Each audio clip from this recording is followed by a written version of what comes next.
I think that if we're looking at AI, of course, it brings out everything in everybody in the sense that there's great fear about it because it's unknown, and also I think because it's moving at such a pace, it's very difficult to get a handle on it from day to day, particularly as we come closer to the idea of it being linked to robotics, because of course, up to now, AI hasn't been able to go and do things, but very quickly it seems it's going to be able to actually go and not only analyze, not only assess things, but actually be able to do things, either on command of some authorizing agency or on its own command.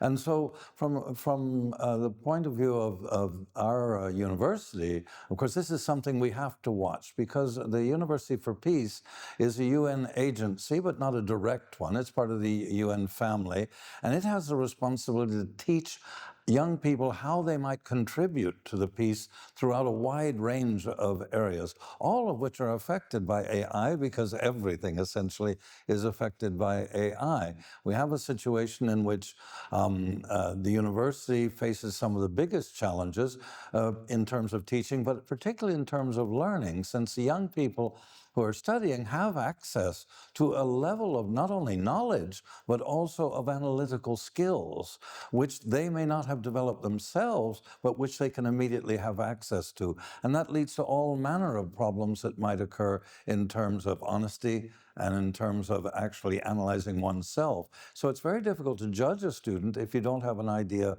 of where they're going. In our case, of course, we're dealing with peace, with the vital moment that we're in now, where war is raging almost on every continent, and terrifyingly evil wars of a cruelty which we haven't seen for a very long time, and of an extension that we haven't seen for.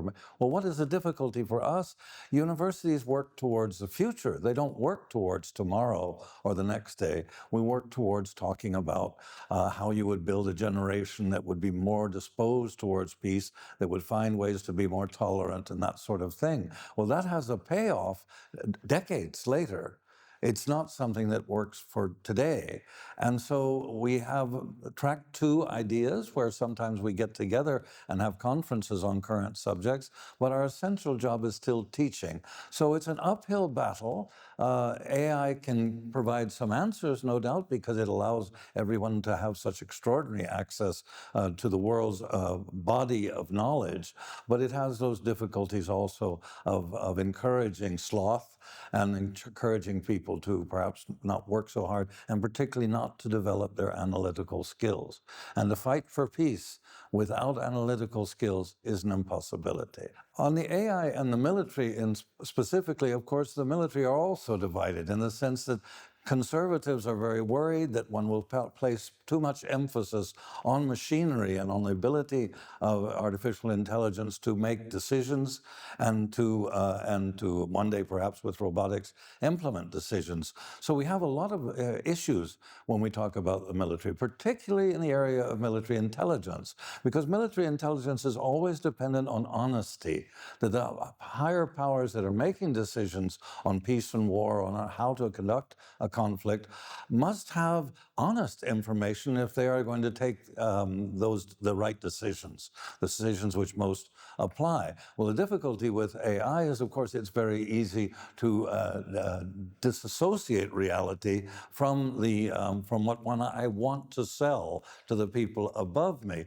So it makes it even more important for us to have what we've always tried to have in international relations and in the military, and that is that the person who's taking the decision is surrounded by people who actually are telling him or her the truth.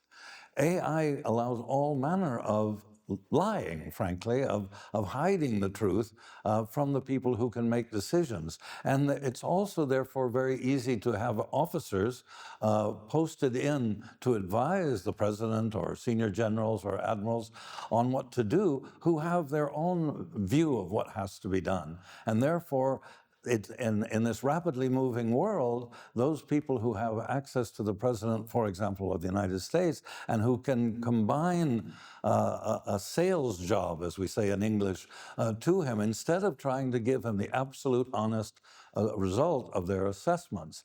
And once again, that plays into, if you don't have people doing proper critical analysis on these things, and artificial intelligence doesn't necessarily help with that. It can with the right people.